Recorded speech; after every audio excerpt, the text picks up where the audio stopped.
इस वीडियो को स्क्रॉल मत करें, क्योंकि अगर आप दरूद शरीफ पढ़ते हैं और फिर भी दिल मुतमईन नहीं, जिंदगी में वो बरकत नजर नहीं आती। दुआ मांगते हैं मगर बात बनती नहीं। तो मुमकिन है आप दरूद पढ़ रहे हो, मगर वो दरूद नहीं जो कबूलियत का रास्ता खोलता है। आज मैं आपको ना कोई नया वजीफा बताऊंगा, ना कोई मखसूस तादाद, बल्कि वो बात बताऊंगा जो शेख अब्दुल कादिर जीलानी ने खुलकर नहीं बल्कि समझने वालों के लिए इशारों में बयान की। और याद रखें, ये वीडियो आखिर तक सुन ली तो दरूद पढ़ने का अंदाज हमेशा के लिए बदल जाएगा। आज का मुसलमान दरूद से वाकिफ है, लेकिन दरूद की हकीकत से नहीं। हम समझते हैं कि दरूद एक अमल है जो ज़बान से अदा होता है, लेकिन औलियाउल्लाह समझते हैं कि दरूद एक हालत है जो दिल में उतरती है। यही वो फ़र्क है जहां आम लोग रुक जाते हैं और ख़ास लोग आगे निकल जाते हैं। शेख अब्दुल कादिर जीलानी कभी बात को सीधा नहीं कहते थे। वो दिल को पहले तोड़ते थे, फिर जोड़ते थे। आप फरमाते थे कि अगर इबादत तुम्हें आजिज़ ना करे तो समझ लो अभी तुम इबादत के दरवाजे पर खड़े हो, अंदर दाखिल नहीं हुए। और दुरूद शरीफ तो इबादतों की रूह है। अब ज़रा सोचें, क्या हम दुरूद पढ़ते वक्त वाकई नबी करीम की बारगाह में होते हैं या सिर्फ आदत पूरी कर रहे होते हैं? ये सवाल बहुत कम लोग अपने आप से पूछते हैं, और यही सवाल दुरूद के राज का पहला दरवाज़ा है। दुरूद शरीफ का राज ज़्यादा पढ़ना नहीं, बल्कि अपने आप को मिटाना है। शेख अब्दुल कादिर जीलानी बार बार इस नुक्ते की तरफ इशारा करते हैं कि जब तक बंदा अपने आप को कुछ समझता रहे, इसका जिक्र ऊपर नहीं जाता। दुरूद वो लम्हा है जहां बंदा कहता है, या अल्लाह, मैं कुछ नहीं, मेरे पास कुछ नहीं, मेरी निजात सिर्फ तेरे महबूब सल्लल्लाहु अलैहि वसल्लम के वसीले से है। इसीलिए आपने देखा होगा कि कुछ लोग खामोश बैठकर सिर्फ चंद दुरूद पढ़ते हैं और उनके चेहरे बदल जाते हैं, और कुछ लोग ऊंची आवाज में हजारों मर्तबा पढ़ते हैं मगर अंदर कुछ नहीं हिलता। फर्क अल्फाज में नहीं, फर्क इनकिसारी में है। शेख अब्दुल कादिर जीलानी के नज़दीक दुरूद का पहला शर्त अदब है। अदब का मतलब सिर्फ बाअदब अल्फाज नहीं, बल्कि दिल का झुक जाना। अगर दिल अकड़ा हुआ हो तो दुरूद सिर्फ आवाज रह जाता है। अब मैं आपसे एक बहुत सादा सवाल पूछता हूं, और सच बोलिएगा। क्या दुरूद पढ़ने के बाद आपका गुस्सा कम होता है? क्या आपकी ज़बान नरम होती है? क्या आपका रवैया बदलता है? अगर नहीं, तो मसला दुरूद में नहीं, हमारी हालत में है। शेख अब्दुल कादिर जीलानी इसीलिए फरमाते थे कि इबादत से पहले अपनी नीयत नहीं, अपनी अना दुरुस्त करो। जब अना टूटती है, तब दुरूद परवाज करता है। अक्सर लोग ये शिकायत करते हैं कि हम दुरूद भी पढ़ते हैं, नमाज भी अदा करते हैं, फिर भी आजमाइशें ख़त्म क्यों नहीं होती? यहाँ शेख अब्दुल कादिर जीलानी एक बहुत गहरा नुक्ता समझाते हैं। वो फरमाते हैं, आजमाइश दुरूद की नफ़ी नहीं, बल्कि दुरूद की पहचान होती है। क्योंकि जब बंदा सच्चे दिल से दुरूद की तरफ आता है तो अल्लाह उसके दिल को साफ करने लगता है, और सफाई में तकलीफ भी होती है।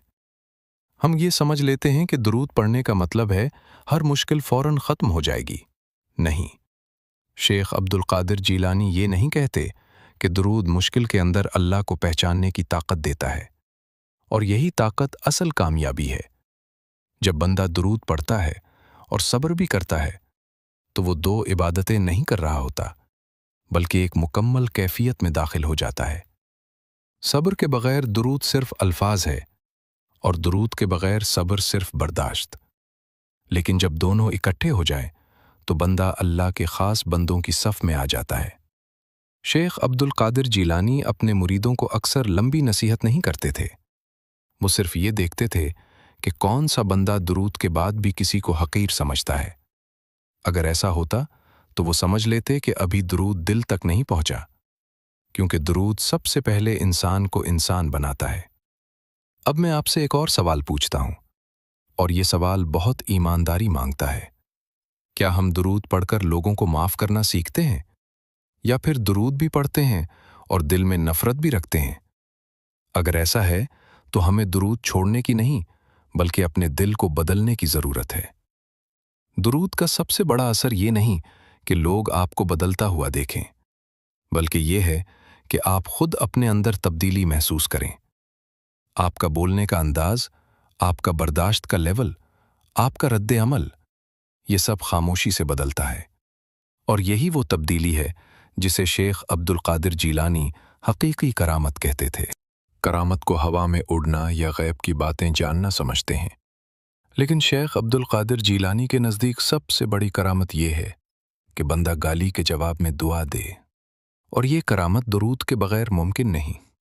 جب بندہ درود پڑھتا ہے اور اس کا دل نرم ہو جاتا ہے تو وہ نبی کریم صلی اللہ علیہ وسلم کے مزاج کے قریب آ جاتا ہے۔ نبی صلی اللہ علیہ وسلم کا مزاج رحمت ہے، برداشت ہے، معافی ہے۔ اگر ہمارا درود ہمیں ان صفات کے قریب نہیں لے جا رہا تو ہمیں رک کر اپنی کیفیت دیکھنی چاہیے۔ یاد رکھیں، درود کی تعداد اللہ کے ہاں نہیں دیکھی جاتی، بلکہ درود کے ساتھ بندے کا ٹوٹنا دیکھا جاتا ہے۔ شیخ عبد القادر جیلانی اسی لیے کہتے تھے کہ جو بندہ اپنے آپ کو بڑا سمجھتا رہے وہ ذکر میں بھی چھوٹا ہی رہتا ہے۔ سوچیں، اگر آج نبی کریم صلی اللہ علیہ وسلم ہمیں دیکھ لیں تو کیا وہ ہم کے درود سے خوش ہوں گے یا ہمارے رویے سے غمگین؟ یہ سوال درود سے پہلے دل میں آنا چاہیے۔ درود کوئی رسم نہیں، یہ وعدہ ہے۔ یہ وعدہ کہ ہم نبی صلی اللہ علیہ وسلم کا نام لے کر ان کے اخلاق کو اپنی زندگی میں اتاریں گے، اور جب بندہ اس وعدے پر آ جاتا ہے تو درود صرف پڑھا نہیں جاتا، جایا جاتا ہے۔ اگر آج کی یہ باتیں آپ کے دل میں تھوڑا سا بوجھ لے آئیں تو سمجھ لیجئے یہ بوجھ نہیں، ہدایت ہے۔ آج ایک بار خاموشی سے درود پڑھیں اور صرف اتنا کہیں، یا اللہ مجھے درود کا حق ادا کرنا سکھا دے۔ اور یہی دعا شیخ عبد القادر جیلانی کی تعلیم کا خلاصہ ہے۔ اور یہاں ایک اور بات سمجھ لیں جو عام طور پر کوئی نہیں بتاتا۔ درود شریف کا اصل اثر اس وقت ظاہر ہونا شروع ہوتا ہے جب بندہ یہ توقع چھوڑ دیتا ہے کہ اب میں نے درود پڑھ لیا ہے تو اللہ کو مجھے فوراً یہ دینا ہی دینا ہے۔ شیخ عبد القادر جیلانی اسی نقطے پر لوگوں کے دل روک دیا کرتے تھے۔ آپ فرماتے تھے کہ عبادت اس دن خراب ہو جاتی ہے جس دن بندہ عبادت کو اپنی ضرورت پوری کروانے کا ذریعہ بنا لے۔ درود اس لیے نہیں ہے کہ ہم اللہ سے بحث کریں، درود اس لیے ہے کہ ہم اللہ کے سامنے جھک جائیں، اور جب بندہ واقعی جھک جاتا ہے تو پھر اس کی زندگی میں اللہ خود بولتا ہے۔ اب ذرا اس بات کو دل میں اتاریں، ہم میں سے اکثر لوگ درود اس نیت سے پڑھتے ہیں کہ ہماری مشکل ختم ہو، ہماری بیماری ٹھیک ہو، ہماری پریشانی دور ہو۔ یہ نیت غلط نہیں، لیکن یہ نیت مکمل بھی نہیں۔ اور اب آخر میں بس ایک بات دل میں بٹھا لیں، درود شریف کوئی عام ذکر نہیں، یہ وہ نسبت ہے جو اللہ نے خود اپنے محبوب صلی اللہ علیہ وسلم کے ساتھ جوڑ رکھی ہے کہ یا اللہ میری اصلاح میرے نبی صلی اللہ علیہ وسلم کے طریقے سے فرما دے۔ اور یہی وہ اعلان ہے جس کے بعد اللہ بندے کو اس کے حال پر نہیں چھوڑتا۔ شیخ عبد القادر جیلانی ساری زندگی اسی بات کی طرف بلاتے رہے کہ عبادت اللہ کو نہیں بدلتی، عبادت بندے کو بدلتی ہے، اور درود اس تبدیلی کا سب سے نرم، سب سے طاقتور اور سب سے محفوظ راستہ ہے۔ یہ راستہ شور نہیں مانگتا، یہ نمائش نہیں چاہتا، یہ صرف سچ مانتا ہے۔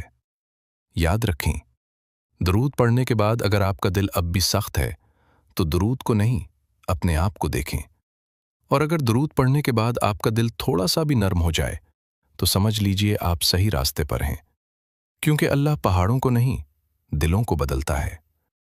شیخ عبد القادر جیلانی کہتے تھے کہ اللہ کے نزدیک سب سے قیمتی آنسو وہ ہیں جو کسی نے نہیں دیکھے، اور درود انہی آنسوؤں کو قبولیت میں بدل دیتا ہے۔ وہ آنسو جو انسان صرف اللہ کے سامنے بہاتا ہے، بغیر کسی شکایت کے، بغیر کسی مطالبے کے۔ اس لیے آج درود پڑھتے وقت یہ نہ سوچیں کہ آپ کیا پا رہے ہیں، بلکہ یہ سوچیں کہ آپ کیا چھوڑ رہے ہیں۔ غرور، ضد، شکوہ، نفرت اور خود کو بڑا سمجھنے کا وہم۔ جب یہ سب چھوڑ جائے تو درود خود بخود وزن پکڑ لیتا ہے۔ اور یہ بات دل پر لکھ لیں، درود شریف مشکلیں ختم کرنے نہیں آتا، درود انسان کو اتنا مضبوط بنا دیتا ہے کہ مشکلیں اپنی اہمیت کھو دیتی ہیں۔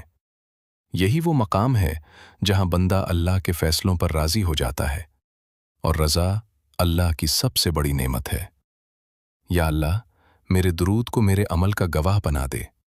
اور یہی دعا شیخ عبد القادر جیلانی کے پیغام کا خلاصہ ہے۔ اللہ ہمیں درود کا حق ادا کرنے کی توفیق دے، آمین۔